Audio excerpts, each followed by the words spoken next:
Nazo fampitaovana mitentina 420 tapitrisa ariary ireo tanora eo anivon'ny tranoben'ny tanora Ankilifaly izay eo ambany fiahian'ny ministera ny tanora sy ny fanatanjahantena ary ny votoeram-panofanana vehivavy ao Andabizy Toliara. Fa matsimbola avy amin'ny alalan'ny malala-tanana mpiara-miasa amin'ny INFPA no angady sy vinahitana izao fampitaovana izao.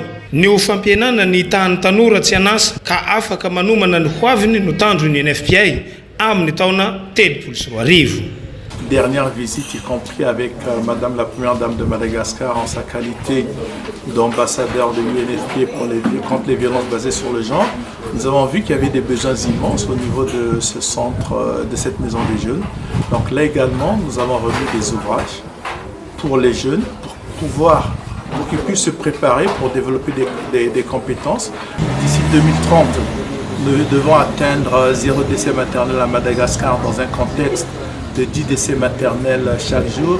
C'est un défi que nous ne pourrons pas réaliser seuls. Nous sommes heureux que le gouvernement s'y emploie. Nous sommes encore très encouragés également par le message de M. le Président de la République de Madagascar.